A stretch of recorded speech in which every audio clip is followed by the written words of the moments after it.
नमस्कार दोस्तों, स्वागत है आपका आपके अपने यूट्यूब चैनल आई स्क्रिप्ट पर।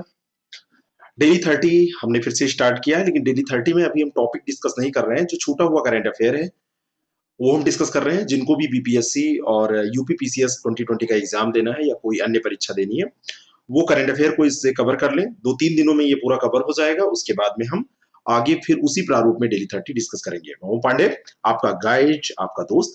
चलिए शुरू करते हैं आज के डेली 30 को और लेते हैं पहला प्रश्न। पहला प्रश्न है, ईज सुधार के तहत डोर स्टेप बैंकिंग सेवाओं की परिकल्पना की गई है। पहला स्टेटमेंट क्या सही है? दूसरा स्टेटमेंट पढ़ते हैं। पहला स्टेटमेंट सोचिए तब तक। देश भर में 100 केंद्रों पर चयनित सेवा प्रदाताओं द्वारा तैनात डोर स्टेप बैंकिंग एजेंटों द्वारा ये सेवाएं प्रदान की जाएंगी। ये दोनों के दोनों स्टेटमेंट सही है। एक चीज मैं आपको बताना चाहता हूं कि जो ट्रेडिशनल करंट अफेयर पूछने का तरीका था वो अब हर जगह चेंज हो रहा है। जैसा करंट अफेयर हमने यहाँ पर डिस्कस किया डेली 30 में, वैसा ही करंट अफेयर आरओ एआरओ के एग्जाम में, बीओ के एग्जाम में आया और पीसीएस के एग्जाम में ऐसा ही आएगा। ये पूरी उम्मीद हम और आप कर सकते हैं। ये दोनों के दोनों स्टेटमेंट सही है। सी ऑप्शन इसका बिल्कुल करेक्ट हो जाएगा। ठीक है ना। आज थोड़ी सी लाइट की प्रॉब्लम है इसलिए ऐसा हो रहा है, और कोई बात नहीं है। मैं ही केवल हल्का दिखूंगा, बाकी और सब कुछ सही दिखेगा। चलिए अगला जो प्रश्न है, सीमा मुद्दों को हल करने के लिए भारत ने किस पड़ोसी देश के साथ 5 बिंदु योजना पर सहमति व्यक्त की है? कौन सा देश है जिसके साथ विवाद इसका चल रहा था और 5 बिंदु योजना पर यह सहमति व्यक्त की गई है? ये आपको इसमें बताना है। सीमा विवाद जो है पाकिस्तान और चीन के साथ भारत का सबसे जो जटिल सीमा विवाद है वो इन्हीं दोनों देशों के साथ है। और इन दोनों देशों के साथ वास्तविक नियंत्रण रेखा की बात आती है, लाइन ऑफ कंट्रोल की बात आती है। लेकिन ये अभी जो 5 बिंदु की बात हुई है उसमें चाइना के साथ भारत ने सहमति व्यक्त की है। मास्को में विदेश मंत्री एस जयशंकर और उनके चीनी समकक्ष थे वांग ई, है ना, हमारे यहाँ के विदेश मंत्री एस जयशंकर और उनके चीनी समकक्ष वांग ई, इन दोनों लोगों ने रणनीतिक वार्ता शुरू की जो सैनिकों के विघटन और तनाव को कम करने पर केंद्रित है। तो इस तरीके से बी ऑप्शन इसका बिल्कुल करेक्ट हो जाएगा। Next question. अगला जो प्रश्न है, एशिया सबसे बड़े एयर शो एरो इंडिया 21 की मेजबानी किस भारतीय शहर द्वारा की जाएगी? यानी कि एशिया का जो एरो इंडिया 21 ये हो रहा है शो, ये किस शहर में आयोजित किया जाएगा? तो ये बेंगलुरु में आयोजित किया जाएगा। ए ऑप्शन इसका बिल्कुल करेक्ट है। बेंगलुरु में ये आयोजित किया जाएगा और 13वां संस्करण इसका है। 3 से 7 फरवरी तक ये आयोजित होगा। 2021 में ये आयोजित होगा। 3 फरवरी से और 7 फरवरी के बीच में ये आयोजन होगा और बेंगलुरु में होगा, ध्यान रखिएगा। अगला जो प्रश्न है, किस देश के द्वारा ओमान सागर में जोलफ्रॉग 99 नाम का एक नौसैनिक अभ्यास किया जा रहा है? तो सागर का नाम है ओमान सागर, ये याद रखिएगा कि ये कहाँ हो रहा है। नौसैनिक अभ्यास है, दूसरी बात ये ध्यान रखिएगा, और ये किया जा रहा है ईरान के द्वारा। तो बी ऑप्शन इसका बिल्कुल करेक्ट है और अभ्यास का नाम है जोल फ्रॉग 99। ठीक है ना, 99। नौसेना का युद्धपोत, पनडुब्बी, विमान और ड्रोन से सतह पर क्रूज मिसाइल और रॉकेट लॉन्चिंग सिस्टम, ये सब इसमें शामिल किए जाएंगे। इनका परीक्षण किया जाएगा और इसका उद्देश्य है कि देश के क्षेत्रों की सुरक्षा के लिए रक्षात्मक रणनीति तैयार की जा सके। तो ये बी ऑप्शन इसका ध्यान रखिएगा, इंपॉर्टेंट क्वेश्चन है। अगला जो प्रश्न है, निम्नलिखित में ये किस भारतीय बैंक ने आई स्टार्टअप 2.0 नाम के स्टार्टअप के लिए एक कार्यक्रम शुरू किया है? कौन सा है बैंक? और ये बैंक है आईसीआईसीआई। कौन सा बैंक है? आईसीआईसीआई। ठीक है ना, इसमें प्रश्न पूछा गया था। ये एक आईसीआईसीआई कैसा बैंक है? ये निजी बैंक है। अगर इतना ही आप जानते तो वो प्रश्न आपका आसानी से सही हो जाता। तो निजी बैंक ये है और इसी ने ये शुरू किया है। बी ऑप्शन इसका बिल्कुल करेक्ट है। नए व्यवसायों के लिए एक चालू खाता बनाया जा सकता है। दो मूल रूप से 10 साल तक पुराने इसमें, मतलब ये जो भारत का अग्रणी बैंक है आईसीआईसीआई, इसने जो स्टार्टअप के लिए एक विशेष कार्यक्रम शुरू किया है। इस कार्यक्रम के तहत क्या क्या किया जाएगा? तो नए व्यवसायों के लिए एक चालू खाता, मूल रूप से 10 साल जो पुराने व्यवसाय हैं उनके लिए ये सुविधा प्रदान की जाएगी। और बैंक ने अपने एपीआई और जो उनका कारपोरेट मंत्रालय की वेबसाइट है, तो अपने एपीआई को कारपोरेट मंत्रालय की वेबसाइट के साथ एकीकृत कर दिया है। एपीआई होता है हर बैंक का, तो उसी के कारण भुगतान और ये सब संभव हो पाता है उसी के साथ में। ठीक है, तो ये चीज आपको ध्यान में रखना है। ठीक है, तो ये ध्यान रखिए। देखिए यहाँ पर जो डिस्कशन होता है डेली 30 में, जो डिस्कशन होता है वो बहुत सारा नॉलेज आपको प्रत्यक्ष रूप में तो मिलता ही है, अप्रत्यक्ष रूप से बहुत सारी चीजों के लिए आप तैयार हो जाते हैं। ठीक है, अगला जो प्रश्न है, किस सोशल मीडिया प्लेटफॉर्म ने आत्महत्या को रोकने के लिए देयर इज हेल्प नाम से एक सर्च प्रॉम्प्ट शुरू किया है? तो देयर इज हेल्प नाम से जो सर्च प्रॉम्प्ट शुरू किया गया है, ये ट्विटर के द्वारा शुरू किया गया है। बी ऑप्शन इसका बिल्कुल करेक्ट है। अगला जो प्रश्न है, 10 सितंबर को किस प्रसिद्ध राजनेता की 133वीं जयंती मनाई गई? तो ये गोविंद वल्लभ पंत की जयंती मनाई गई। बी ऑप्शन इसका बिल्कुल करेक्ट है। कब मनाई गई? 10 सितंबर को मनाई गई। इनका जन्म हुआ था अल्मोड़ा में। और अल्मोड़ा कहाँ है? अल्मोड़ा जो है, अल्मोड़ा लिखा जाता है, अल्मोड़ा उत्तराखंड में है। उत्तराखंड में अल्मोड़ा है। और वहीं पर उन्होंने काशीपुर में प्रेम सभा नामक एक संगठन की स्थापना की थी। इनके द्वारा जो संगठन स्थापित किया गया था, उस संगठन का नाम था प्रेम सभा। हो सकता है ये प्रेम सभा पर भी प्रश्न बना दिया जाए। और इसने कई दिशाओं में सुधारात्मक कार्य किए थे। ब्रिटिश सरकार के लिए करों का भुगतान नहीं करने के कारण एक स्कूल को बंद होने से उसने इन्होंने बचाया था। उत्तर प्रदेश के पहले मुख्यमंत्री फिर ये बने। देखिए कितनी इंफॉर्मेशन यहाँ पर है। फर्स्ट सीएम ऑफ यूपी अगर आपसे कभी पूछा जाए तो ये गोविंद वल्लभ पंत जी बनाए गए थे। 1955 से 1961 के बीच में गोविंद वल्लभ पंत भारत के गृह मंत्री के रूप में भी कार्य कर चुके हैं। ठीक है, यह उनके कार्यकाल के दौरान राज्यों को भाषाई आधार पर पुनर्गठित किया गया था। यह भी प्रश्न आपसे पूछा जा सकता है कि भाषाई आधार पर राज्यों के पुनर्गठन का जब कार्य हुआ था, उस समय गृह मंत्री कौन था? तो इतनी बातें आप ध्यान रखेंगे। हाल ही में किस संस्था की तरफ से दाखिल याचिका में मांग की गई है कि कोर्ट पशु पक्षियों और जलीय जीवों को व्यक्ति जैसा दर्जा दे? तो ये मांग की गई थी पीपुल्स चैरिटियर ऑर्गेनाइजेशन, है ना, पीपुल्स चैरिटियर ऑर्गेनाइजेशन के द्वारा ये मांग की गई थी। जानवरों को कानूनी व्यक्ति का दर्जा देने की मांग की गई थी कि जानवर जो हैं, जानवरों को लीगल पर्सन के रूप में माना जाए। तो एक ये बात आपको ध्यान रखनी है। और देखिए पूरे विश्व स्तर पर ये मुहिम कहीं ना कहीं चला ही करती है। पेटा है ही है वो जानवरों को बचाने के लिए और उनकी वैल्यू बताने के लिए। और वो बहुत सारे अन्य संगठन हैं जो काम करते रहते हैं। लेकिन जब कानूनी व्यक्ति की दर्जा देने की मांग होती है तो थोड़ा सा वो नया हो जाता है। ठीक है ना, तो इसीलिए प्रश्न पूछा भी जाता है। जानवरों पर कानून की अदालतों में मुकदमा चलाया जा सकता है, ये भी बात इसमें कही गई। और वे भी किसी पर मुकदमा दायर कर सकते हैं। यानी कि अगर इनको लीगल पर्सन का दर्जा मिल गया तो इनकी तरफ से मुकदमा क्या हो सकता है? दायर भी हो सकता है। और इनके लिए मुकदमा चल भी सकता है। इनके लिए मुकदमा चल भी सकता है। तो इसलिए ये चीजें इंपॉर्टेंट है। अगला जो प्रश्न है, निम्नलिखित कथनों पर विचार करें। एनएसओ की रिपोर्ट के निष्कर्ष जून 2017 से जुलाई 2018 के बीच आयोजित नेशनल सैंपल सर्वे के 75वें दौर पर आधारित है। यानी कि ये जो एनएसओ की रिपोर्ट अभी आई है, तो उसके ये जो निष्कर्ष हैं, ये जून 2017 से 2018 के बीच के निष्कर्ष पर आधारित है। तो ये ठीक है। और पूर्वी भारत के कुछ राज्य देश के बाकी हिस्सों की तुलना में निजी कोचिंग पर अधिक व्यय करते हैं। तो ये भी बात सही है। इसमें कहा गया कि भारत में प्रति छात्रों में से एक छात्र अपनी स्कूली शिक्षा को निजी कोचिंग के साथ पूरा करता है। आपने देखा होगा कोई भी बच्चा इसमें पढ़ता है तो वो स्कूल जाने के साथ साथ में लिए कॉपी किताब कहाँ जा रहा है? ट्यूशन जा रहा है, कोचिंग जा रहा है। तो ये सारी चीजें क्यों ऐसा होती है? क्योंकि स्कूल उनकी शिक्षा के लिए जो आवश्यकताएं हैं उनको नहीं पूरा कर पाते हैं। तो माध्यमिक स्कूल स्तर पर कक्षा 9 और कक्षा 10 में लगभग प्रति 3 छात्रों में से एक छात्र निजी कोचिंग के लिए जाता है। ठीक है, तो ये माना गया कि पूर्वी भारत में कुछ राज्य देश के बाकी हिस्सों की तुलना में निजी कोचिंग पर अधिक व्यय करते हैं। एक ये सिंपल सा सर्वे है। बस सी ऑप्शन इसका करेक्ट है। अगला जो प्रश्न है, निम्नलिखित कथनों पर विचार करें। पहला स्टेटमेंट है, डब्ल्यूएचओ दक्षिण पूर्व एशिया क्षेत्र सम्मेलन के 73वें सत्र की मेजबानी थाईलैंड सरकार बैंकॉक द्वारा की जा रही है।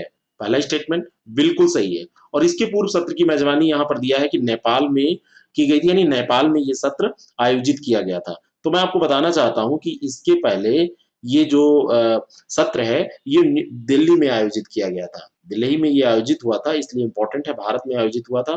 तो केवल एक ए ऑप्शन इसका करेक्ट हो जाएगा और दूसरा स्टेटमेंट इसका गलत हो जाएगा। अब डिफेंस एक्सपो वाला जो प्रश्न पूछा गया उसमें इतना ज्यादा इन्होंने खैर गलत भी इन्होंने बना दिया। ये कई बार प्रश्नों को कठिन बनाने के चक्कर में गलत बना देते, बौखला जाते हैं। ऐसा होना नहीं चाहिए। तो ऐसे में आपको जैसे 73वां सत्र है तो इसके पहले 72वां सत्र कहाँ आयोजित हुआ, इसके बाद का कहाँ आयोजित हुआ, ये सारी चीजें ध्यान रखनी चाहिए।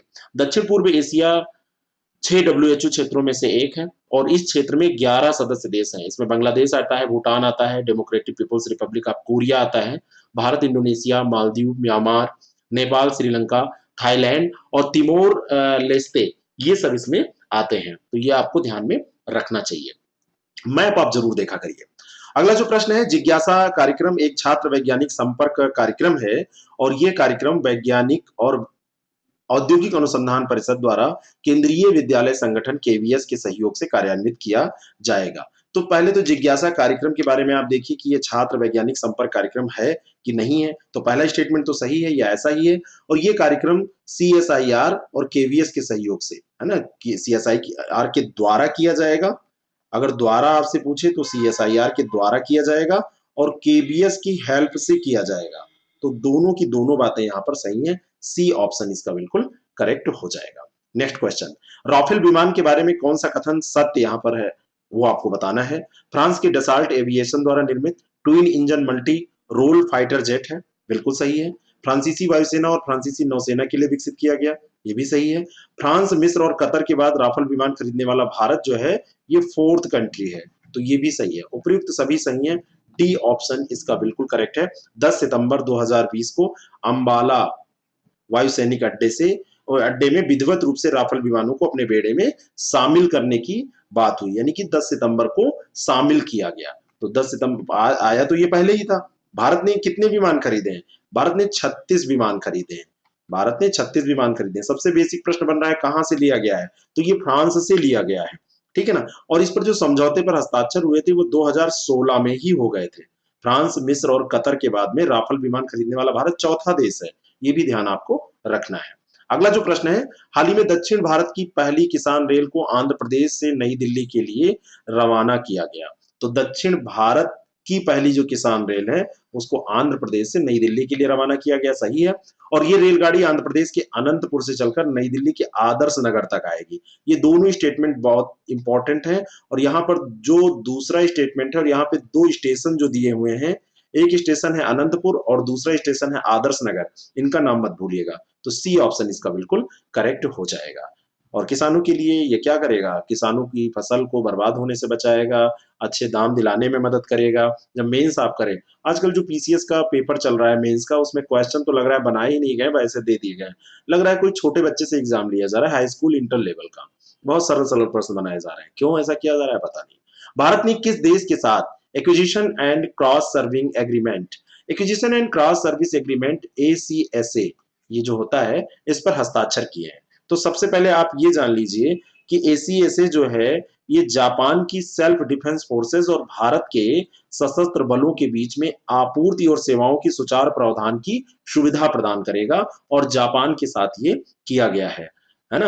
रक्षा बलों के जो दोनों देशों के रक्षा बल हैं उनके बीच में आपूर्ति और सेवाओं के पारस्परिक प्रावधान के लिए एक महत्वपूर्ण ये समझौता है। तो जापान और भारत के बीच में हुआ है। अगला जो प्रश्न है, पीएनजीआरबी और सीजीडी प्राधिकरण जो हाल ही में खबरों में देखे गए, ये किस मंत्रालय से जुड़े हुए हैं? बहुत इंपॉर्टेंट क्वेश्चन है।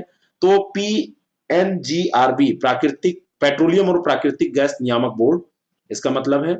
और सीजीडी जो लिखा हुआ है सिटी गैस वितरण, है ना, सिटी गैस डिस्ट्रीब्यूशन प्राधिकरण है। ये दोनों किस मंत्रालय से जुड़े हैं? तो पेट्रोलियम और प्राकृतिक गैस मंत्रालय से इनका संबंध है। शॉर्ट फॉर्म में भी बहुत सारे क्वेश्चन पूछे जाते हैं, तो इसलिए ऐसे प्रश्न भी यहाँ पर डिस्कस किए जा रहे हैं। अगला जो प्रश्न है, राष्ट्रीय विज्ञान और प्रौद्योगिकी उद्यमिता विकास बोर्ड किस मंत्रालय के तत्वाधान में काम करता है? तो राष्ट्रीय विज्ञान और प्रौद्योगिकी उद्यमिता जो बोर्ड है ये विज्ञान और प्रौद्योगिकी मंत्रालय के अंतर्गत ही कार्य करता है। ए ऑप्शन इसका बिल्कुल करेक्ट है। और डीएसटी यानी कि ने हाल ही में अभी department of science and technology, इसने अभी हाल ही में उद्यमिता, नवाचार और उष्मायन को उत्प्रेरित करने में राष्ट्रीय विज्ञान और प्रौद्योगिकी उद्यमिता विकास बोर्ड की यात्रा पर एक रिपोर्ट प्रस्तुत की है। इसी कारण से ये चर्चा में आए हैं। अमेरिका स्थित एरोस्पेस कंपनी नॉर्थरॉप ग्रूमैन, ये कहां की कंपनी है? अमेरिका की। कैसी कंपनी है? एरोस्पेस कंपनी है। नाम क्या है? नॉर्थरॉप ग्रूमेन। इसने अपनी एक अंतरिक्ष यान का नाम किस भारतीय मूल की अंतरिक्ष यात्री के नाम पर रखा है? तो ये कल्पना चावला थी जिनके नाम पर इसने रखा है। बी ऑप्शन इसका बिल्कुल करेक्ट है, कल्पना चावला के नाम पर रखा है।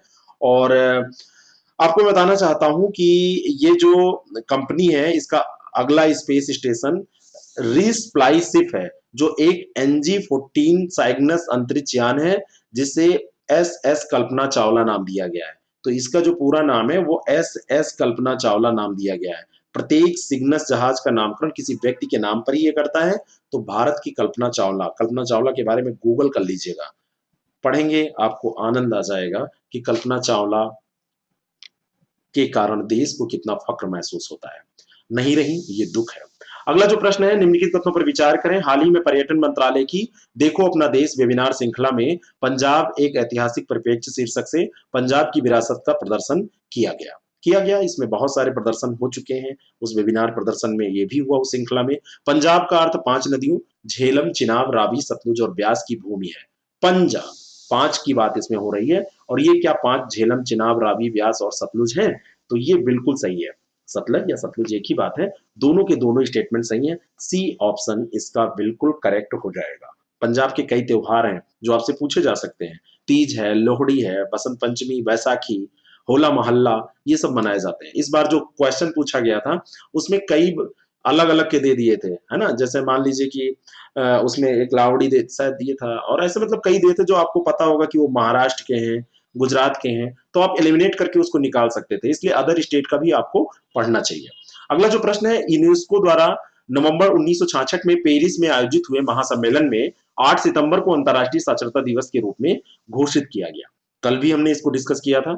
तो 8 सितंबर को ये घोषणा हुई। और साक्षरता, शिक्षण और शिक्षा कोविड-19 संकट के दौरान, उसके बाद, है ना, उसके दौरान और उसके बाद, ये पूरी थीम याद करिए। साक्षरता, शिक्षण और शिक्षा कोविड-19 संकट के दौरान और उसके बाद, याद हो गया ना इसी समय। तो ये दो इसकी थीम है और इसका सी ऑप्शन बिल्कुल करेक्ट है। शिक्षा की जो परिभाषा है, शिक्षा के कहने का मतलब जो लुक था, एक आपके दिमाग में एक जो इमेज थी, वो तो परिवर्तित हो ही चुकी है। छोटे बच्चे भी ऑनलाइन पढ़ रहे हैं जैसे हम आप पढ़ रहे हैं। अगला जो प्रश्न है, हाल ही में चर्चित रियल मैंगो क्या है? Real mango, what is real mango? तो what is the recently discussed real mango? अब यहां पर ध्यान रखिएगा, जो हाल ही में चर्चित यहां पर जो शब्द आता है, ये हाल ही में 1-2 साल का हो सकता है 1 साल का हो सकता है कि 2 साल का हो। इस तरीके से आप हाल ही में का इसका ऐसे अर्थ, तो जब भी हाल ही में शब्द दिया जाए तो आप उसका अर्थ ऐसे लगाएं। और ये जो है ये एक अवैध सॉफ्टवेयर है, ये आम की एक प्रजाति नहीं है। मैंगो इसमें लगा हुआ है, लेकिन सारा मैंगो जो है आम ही नहीं होता। आज से ये जान लीजिए, ये अवैध सॉफ्टवेयर है जिसका उपयोग रेलवे आरक्षण की पुष्टि के लिए किया जाता है। आमतौर पर प्रतिबंधित सॉफ्टवेयर भारतीय रेल टिकट बुकिंग की पूरी प्रक्रिया को तीव्र गति से संपादित ये करता है। तो जो आप देखते हैं, कई बार आप टिकट लेने के लिए बैठते हैं और रिजर्वेशन करा रहे होते हैं, तब तक सीटें फुल हो जाती हैं। तो वही ये रियल मैंगो सॉफ्टवेयर है, ऐसा ही एक सॉफ्टवेयर है। रेलवे सुरक्षा बल ने कोरोना वायरस महामारी के दौरान कन्फर्म ट्रेन आरक्षण टिकट हथियाने के लिए अवैध सॉफ्टवेयर रियल मैंगो का इस्तेमाल किया जाने का पता लगाया। ये क्या करते थे, जो कन्फर्म टिकट होते थे उसको ले लेते थे। मतलब ये तो और एडवांस काम कुछ करता है। अगला जो प्रश्न है, नारकोटिक्स कंट्रोल ब्यूरो एनसीबी के बारे में सत्य कथन की बात यहां पर आपको करनी है। कौन सा कथन सत्य है? यह ड्रग तस्करी के से लड़ने और अवैध पदार्थों के दुरुपयोग के लिए भारत की नोडल ड्रग कानून प्रवर्तन और खुफिया एजेंसी है। पहला स्टेटमेंट बिल्कुल सही है। ये गृह मंत्रालय के अंतर्गत कार्य करता है। ध्यान से देखिए, गृह मंत्रालय के अंतर्गत कार्य करता है, ये भी सही है। जैसे ये अफीम है और बहुत सारे ड्रग्स हैं, वो सब इसी के अंतर्गत नियंत्रित किए जाते हैं। नशाखोरी नियंत्रण केंद्र सरकार की जिम्मेदारी है। तो नशाखोरी का नियंत्रण केंद्र सरकार की जिम्मेदारी है, ये भी बात सही है। लेकिन यहाँ पे दे दे कि केवल केंद्र सरकार की जिम्मेदारी है, तो ये तीसरा स्टेटमेंट गलत हो जाएगा। तो वर्ड्स बहुत इंपॉर्टेंट होते हैं, एक एक शब्द पर ध्यान दीजिए। तो यहाँ पर डी ऑप्शन आपका करेक्ट हो जाएगा। अगला प्रश्न है, हाल ही में भारत के किस पड़ोसी देश ने गौवध पर प्रतिबंध लगाने का निर्णय लिया? तो गौवध पर प्रतिबंध लगाने का निर्णय किसने लिया? श्रीलंका ने। बी ऑप्शन इसका बिल्कुल करेक्ट है। यूपी में तो जो हुआ और गायों के लिए, तो वो तो आपको ध्यान में रखना ही है। साथ में श्रीलंका को भी ध्यान में रखना है। गायों के वध पर इसने प्रतिबंध लगा दिया है। देश में गौमांस के आयात पर अभी तक कोई प्रतिबंध नहीं है, यानी कि जो गौमांस है वो आयातित किया जा सकता है, लेकिन वहां पर वध नहीं होगा। अगला जो प्रश्न है, पशुधन के प्रबंधन के लिए प्रधानमंत्री द्वारा लॉन्च किए गए नए प्लेटफॉर्म का नाम क्या है? तो पशुधन का प्रबंधन ये करेगा, है ना। जो भी हमारे यहाँ का लाइव स्टॉक है, तो लाइव स्टॉक का ये प्रबंधन करेगा। मैनेजमेंट ऑफ लाइव स्टॉक है ये जो ऐप है वो करेगा। तो ई गोपाला ऐप है, क्या नाम है? ई गोपाला ऐप। और ये मोस्ट इंपॉर्टेंट है, ये ध्यान रखिएगा, बहुत ज्यादा इंपॉर्टेंट है। प्रधानमंत्री ने इसको लॉन्च किया है, करेंगे, शायद कर दिया है, मुझे कंफर्म नहीं हो रहा है, आप लोग जरा देख के बताइएगा ये लॉन्च हो गया है कि नहीं। और इस पोर्टल का उद्देश्य पशुधन की खरीद और बिक्री सहित पशुधन प्रबंधन के बारे में सारी जानकारी देना है। ये पशुधन, ये जो ऐप है, ये पशुधन, पशुपोषण और पारंपरिक चिकित्सा उपचार के लिए जो भी चीजें, जानकारी जो जरूरत होगी उसको ये देगा। Next question, light utility helicopter LUH, जिसे गर्म और उच्च मौसम की स्थिति के लिए टेस्ट किया गया है, किस संगठन के द्वारा इसको डेवलप किया गया है? तो इसका डेवलपमेंट किया गया है हिंदुस्तान एरोनॉटिकल लिमिटेड के द्वारा, HAL के द्वारा इसको डेवलप किया गया है, ठीक है ना। और हिमालय में गर्म और उच्च मौसम की स्थिति में उच्च ऊंचाई क्षमता का सफलतापूर्वक इसने प्रदर्शन किया। हेलीकॉप्टर ने सियाचिन ग्लेशियर में अपनी पेलोड क्षमता का भी प्रदर्शन किया। और ये जो LUH है का सेना संस्करण प्रारंभिक परिचालन मंजूरी के लिए प्रस्तुत करने की पूरी तैयारी कर ली गई है। तो ये जो मतलब HAL है, इसने इसको डेवलप किया है, ये बात तो आपको नहीं भूलना है। और बाकी बनाया जा रहा है तो इसका सैन्य उपयोग होगा ही। अगला जो प्रश्न है, किस देश ने सोशल मीडिया पर फर्जी सूचना पर अंकुश लगाने के लिए असोल चीनी नाम से एक अभियान शुरू किया? तो असोल चीनी नाम से ये जो अभियान सोशल मीडिया पर जो फर्जी सूचना पर अंकुश लगाने के लिए किया गया है, ये किया चीन में नहीं किया गया, ध्यान रखिएगा, ये बांग्लादेश में किया गया है। बांग्लादेश में ये किया गया है, बी ऑप्शन इसका बिल्कुल करेक्ट है।